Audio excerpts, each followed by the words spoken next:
Okay guys, may gusto na akong testing kasi napapanood ko to sa sa mga ibang vlog, okay, sa internet. Okay, ito pala yung mga gamit natin para sa next project natin.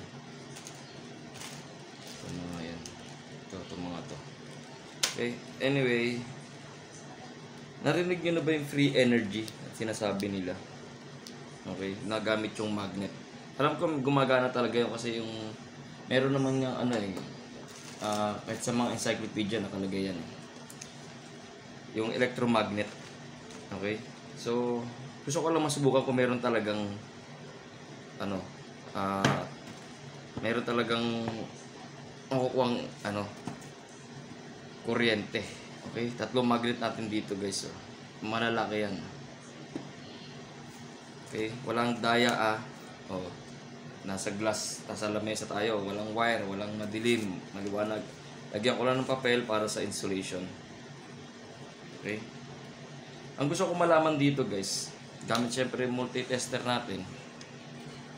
Okay? Yan kung ano bang voltahe lalabas sa kanya, o AC ba, DC ba, gaano kalakas. Kasi ang pagkakalam ko kasi, tulad sa mga transformer, kung ilan yung rounds ng wire, doon lumalakas yung voltahe. So, ito for testing purposes lang naman.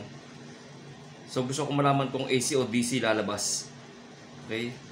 So, connect natin isa. Ayan guys, connect na isa. Testing natin sa tatlong magnet. Mayroon pa tayo ibang magnet. Ayan guys. Okay? Kita nyo ba?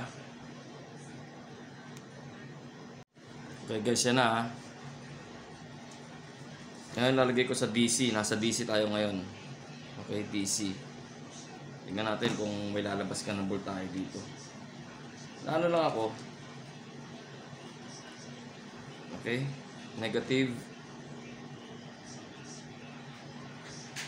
Saka positive.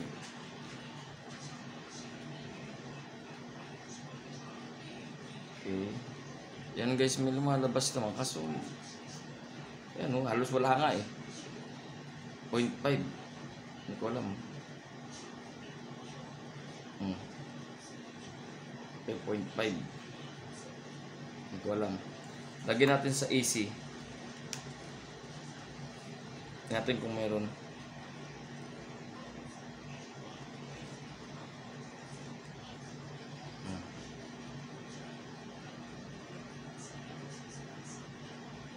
Meron siya mababa naman Okay, halos wala naman 0.25. Okay, ngayon tanggalin natin Okay, tanggalin natin yan. Ayan, tigas. Lakas na itong magnet na to Okay, tabi natin itong magnet na to. Gamitin natin yung isa pang magnet. Ayan Okay, actually mga magnet to guys ng speaker Ayan guys. Same. Ayan.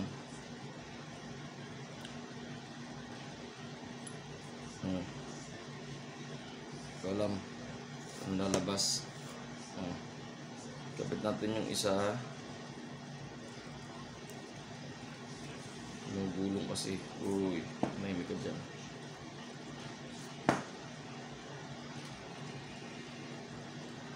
Yan. Isang probe natin. Tapos, isa pang probe ulit. Yan, 0.2. 0.1. Halos wala. Ay, napatanggal. 0.1. Wala. Lagyan natin sa DC.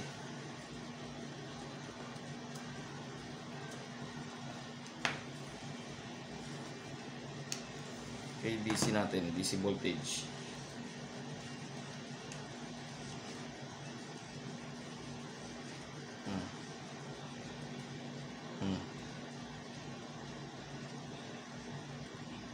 Pero nagdi-negative siya, no? Baliktad natin nga kung magkakaroon ng positive.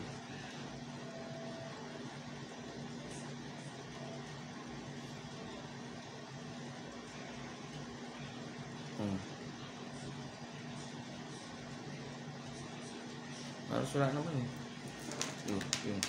Yun. Okay. Tapos tingnan natin ulit dito sa kabila naman. Ito malaki. Oh. Ano natin kasi nagdidikit sila eh.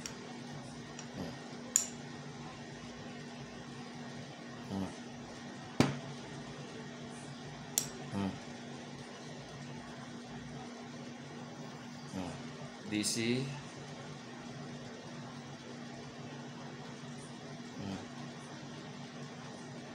Halos wala. Okay.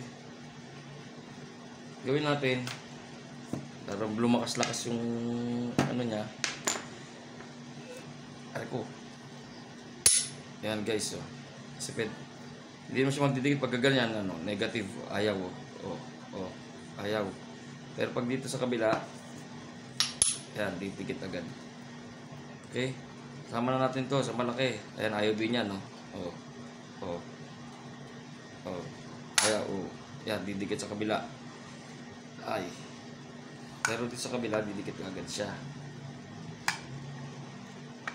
Kaya, natin. Ang bigat eh. Ayaw. Yan. Ayan.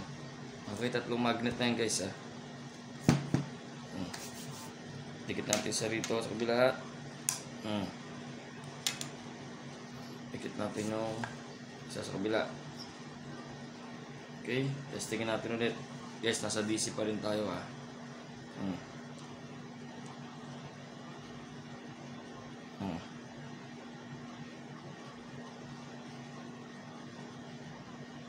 Number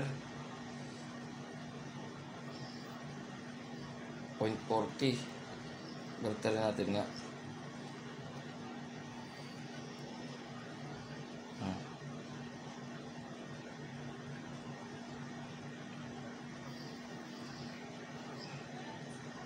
Point, yan o.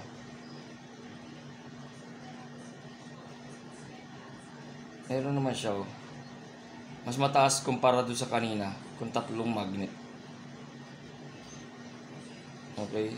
So, tingin ko DC lumalabas. Kasi pag binaliktad ko yung probe, magkakaroon ng negative. Tingnan nyo guys. Pagbaliktad yung ano, probe. Oh. Dito. Sa kabila.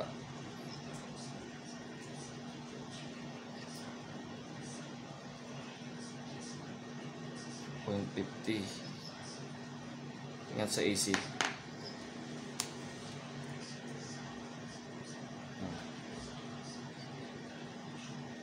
Wala. Pero pag sa DC meron. Pero mababa masyado. 0.50, wala pang 1 volt. Okay, yung 0.70, 0.80. So, meron, pero hindi siya ganun kalakas para sabihin natin magpailaw ng, or sabihin natin free energy. Ito, ayaw ko mabunot. Okay? Meron siyang kuryente, konting-konti, napakababa. Okay? Para magpailaw o magpa-under man lang ng, mag-charge man lang cellphone, parang suntok sa buwan.